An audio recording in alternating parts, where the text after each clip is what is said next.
A lot of people looking at this incident have pointed out the what seems to be a double standard or a different treatment of this death, death of an American citizen at the hands of Israeli forces to, other incidents where Americans have been killed in the conflicts in the Middle East or injured. You were very quick to determine that Israeli-American Hersh Goldberg was killed by Hamas in Gaza. And have you ever sought for further information regarding his killing? And if, why haven't you shown the same quick response and reaction to the killing of Ayşenur? When it comes to the Israeli killing of Americans, Americans that are being killed by Israel and their families, they feel that these Americans are the children of a lesser God because Israel is committing the crime, Israel is committing the murder. Is that true? It's not. Look, it's not true. Saeed, I'm not sure I fully understand your question. Good afternoon, everybody. I don't have anything off the top. Simon, do you want to kick us off? Yeah, sure. Could we go to the West Bank? Sure. And the killing of a American citizen. Could you tell us a bit more after the statement that was put out on Friday? Is there any more you can tell us about this incident and what you've been able to find out about it? So I don't have any additional information for you, Simon. We, as we said on Friday, we are aware of the very tragic death of an American citizen, Ayşenur Ezgi,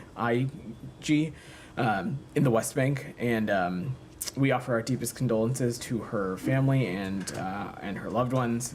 We have urged a swift, thorough, and transparent investigation and are urgently working to get more information as possible as it relates to the circumstances of her death. We have no higher priority than the safety and security of American citizens, especially those that are abroad. Our understanding is that our partners in Israel are looking into the circumstances of what happened, and we expect them to make their findings public, and expect that whatever those findings are, expect them to be thorough and transparent. But I don't have any additional information around the circumstances beyond that, Simon. You said you're urgently working to get more information. What does that involve? Who are you talking to? So obviously having conversations with partners in the Israeli government and as well as the deceased individual's family. But I don't have any, I didn't say that to mean that there is some sort of separate American investigation or anything like that. We are simply just trying to gather some more information and understand that there is a sort of formal process that we expect our partners in Israel to announce their findings of. Why wouldn't there be an American investigation into the killing of an American?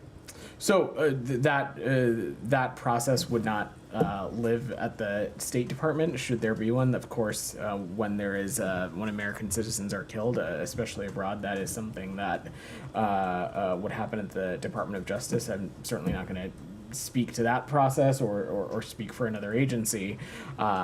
We have focused our efforts on providing appropriate consular services for this individual's family and supporting them in that process, while also working with our partners in Israel to try to get any additional information that we can as it relates to what transpired. And we're hoping that can be made public as soon as possible.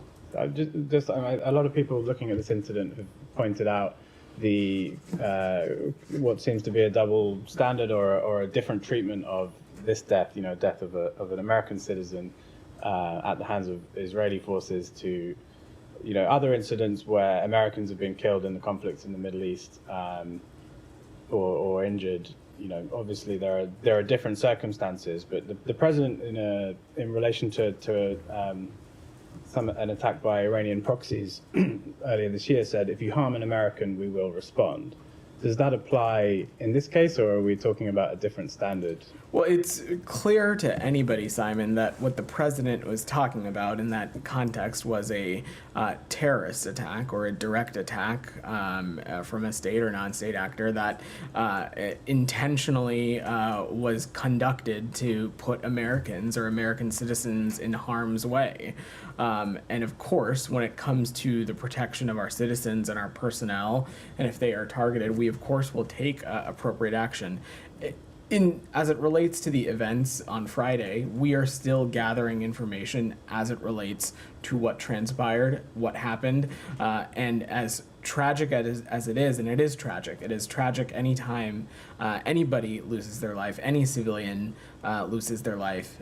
For people who work at this department, it is especially tragic when an American citizen loses their life. But we still don't know with full certainty what transpired and what happened, and that's why we are working to get as much information as we can, as well as encouraging our partners in Israel to quickly and robustly conduct and conclude their process and make their findings public so we can understand what happened. And should whatever happened deem that there be appropriate accountability, the United States would certainly expect that as well.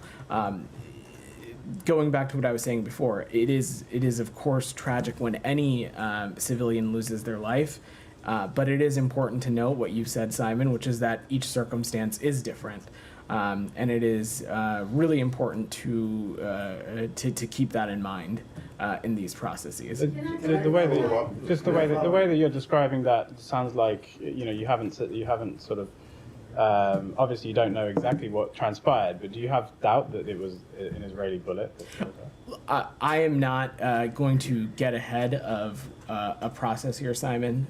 Obviously, there has been a great deal of open source and public reporting and eyewitness reporting about what transpired on Friday, and I certainly will let those comments and those reportings be.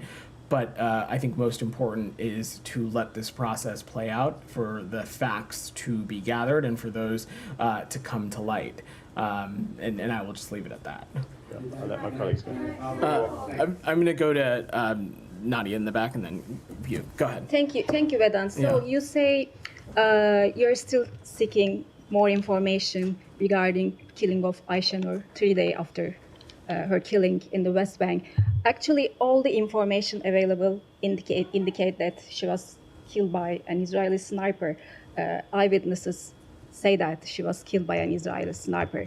Autopsy report say that she was shot in the head by an Israeli sniper. Your ally, NATO ally, Turkey, says that she was murdered by Israel. So what sort of information you are looking for? Do you have any doubt that she was killed by Israel? I appreciate all that you're sharing, but there is a process that we have to respect and let play out here. Our partners in Israel have indicated that they are conducting a process and that they will make public their findings. Again, we expect that to happen as swiftly as possible, and we expect that process to be thorough. We expect that process to be transparent. Of course, eyewitness reporting and facts from those that were there are, of course, important, but there are, of course, other factors that go into such a finding, and we're going to let that process play out. I understand how troubling this news continues to be. It's troubling for all of us as well, but it's also important that we not get ahead of the processes that are laid out. But you were very quick to determine that Israeli-American Hersh Goldberg was killed by Hamas in Gaza. And have you ever sought for further information regarding his killing? And if, why haven't you shown the same quick response and reaction to the killing of Ayşenur? So, respectfully, Rabia, I understand that how tragic this loss of life was, and how deeply heartbreaking it is for so many people. But as I said to Simon, each circumstance is different, and let's be really clear and make sure that we are not conflating the direct murder of American and Israeli citizens, hostages, being held by a terrorist group, being murdered by members of Hamas. Each circumstance is unique and different, and anytime an American citizen or a civilian loses their life, it is incredibly tragic. But the circumstances around how that happens is important. The facts matter, and I am just not going to get ahead of the process as it relates to this. Aisha side. family called for an independent investigation. Would you support this call? So look, what you just heard me say to Simon, we expect Israel to make their findings public. We expect those findings to be shared, transparently and as thoroughly and as soon as possible. Beyond that, I'm just not going to get ahead of what those findings determine, and should those require any additional steps needing to be taken. Said, go ahead. Thank you, Vedant. Yeah. Do you actually condemn the actual act of killing an American citizen protesting, the aggression of, let's say, the Israeli occupation army? Do you condemn the act of the killing itself? Do you condemn that act? Let's just be very clear. Of course, we would condemn the death. The death of any American citizen is heartbreaking. But let's be just very precise and clear that I am not going to speculate on what transpired on Friday, as those facts and those processes are still being determined and adjudicated, and we're going to let that process play out. It is troubling. It is tragic, and it certainly there is a responsibility here to share as much information as possible, so that Miss IG's family has the most appropriate accounting of what exactly transpired and what happened here. But Said, there is a process, and I'm just not going to get ahead of that. And I will, I'm not going to speak on behalf of our partners in Israel. So you actually condemn the act of the killing, of the murder of an American citizen? Of course, Said. The murder of any American citizen we would take issue with. Oh, okay. So let me just follow up. In Beta, there are protests in Beta every day. And in fact, 14 have been killed in the last maybe 12 months or so in Beta. It's a very peaceful protest. There's never any stones thrown out and so on. There are actual eyewitnesses that saw exactly what happened. So do you suspect that maybe there's some entity or some other person that have fired the shot other than an Israeli soldier? Zaid, I think you and other colleagues, of course, this is your briefing. You can ask as many questions as you would like. You can ask the same questions as many times if you would like. That's not going to change my answer, which is that, one, around the specifics of what transpired, important work is continuing to being done to ascertain what exactly happened, and we are going to let that process play out. As I've said, as it relates to making those findings public, we expect that to happen as soon as possible. We expect that process to be thorough, transparent, and it to be as robust as it can be. But beyond that, I'm just not going to speculate from up here what happened or why or any of the reasoning side.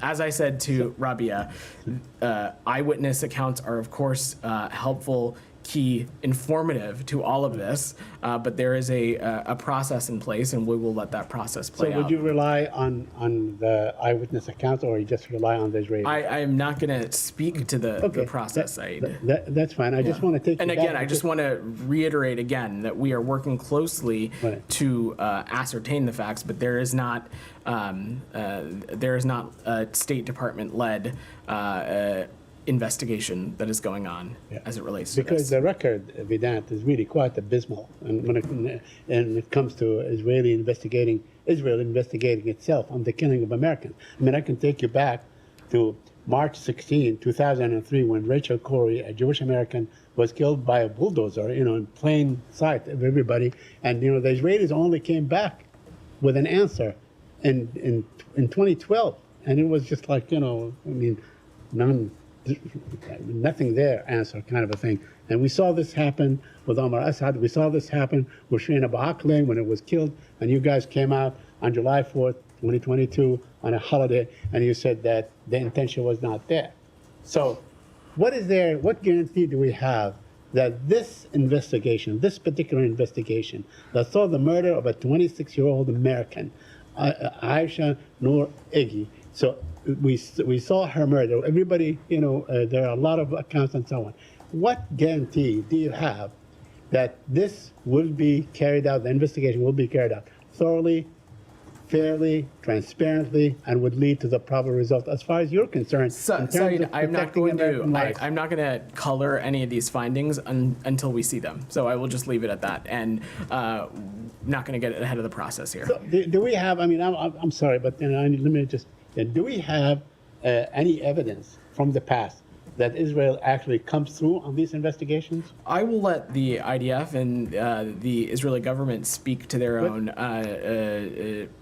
accountability processes. Side. I'm not going to get into that, but at every possible measure, we reiterate the reminder that civilian deaths need to be minimized, not just in Gaza, but also when actions are being conducted in the West Bank, that it is critical and vital to peace and stability in the region, taking that moral and strategic imperative. My last thing on this, I mean, when it comes to the Israeli killing of Americans, Americans that are being killed by Israel and their families, they feel that these Americans are the children of a lesser God because Israel is committing the crime, Israel is committing the murder. Is that true? It's not. Look, it's not true. Saeed, I'm not sure I fully understand your question. I mean, they are less American than, let's say, when Israel commits, it is really the identity of the killer rather than the identity of the killed, so to speak. So, again, I'm not sure I fully comprehend what you're asking, but let me just be pretty clear about this. In this context, in any context, to this government, to this State Department, an American citizen is an American citizen. A blue passport holder is a blue passport holder. Whether they are a Palestinian American citizen, a Turkish American citizen, an Israeli American citizen, the front part of that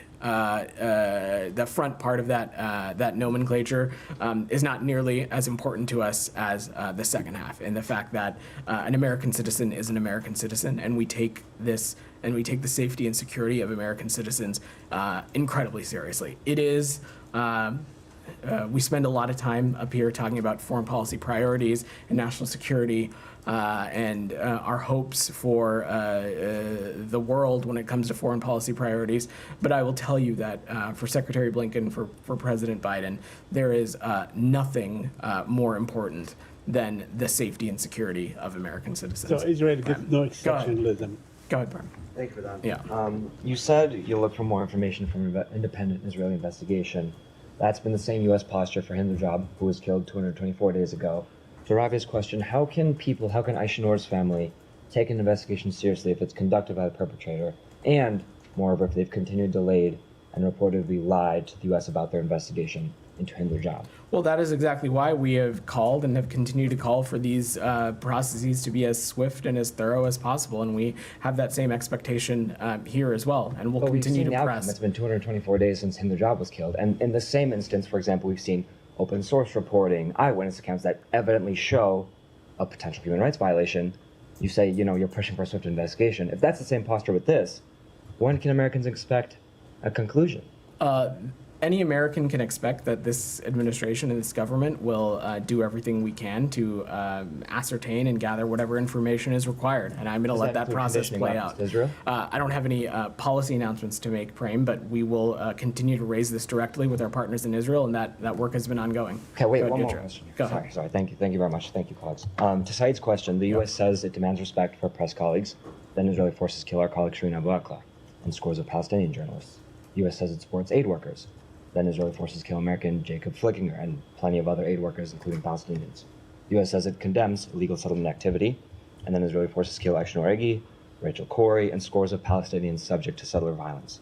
Another New Jersey teacher last month was shot by Israeli forces as he did the same thing Aisha Noor was doing.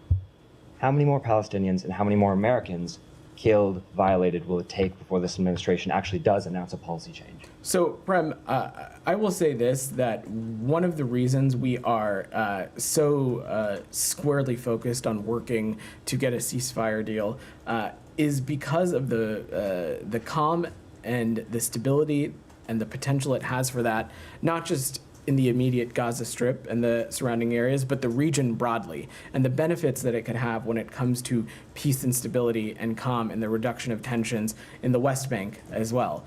Certainly, the death of any journalist, aid worker, civilian, whether they're an American citizen or not, is heartbreaking. And it is a there are no words. There are no words for the pain that it brings, especially for these individuals' families.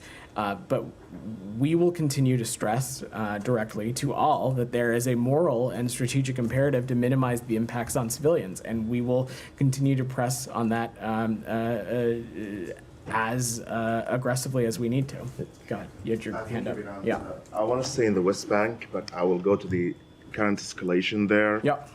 And today, the Israeli finance minister put a tweet on X, if that expression is correct now.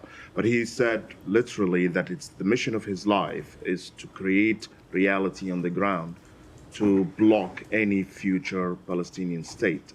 So, I mean, what he means about two-state solution, he want to kill it. And during the latest security operations, Israeli security operations in Jenin and then in Nablus, it was accompanied and in parallel by settlers' violence, seizing of land, etc. And I looked through my emails this morning to see if there is any response from the State Department regarding Smotrich, and I didn't find any.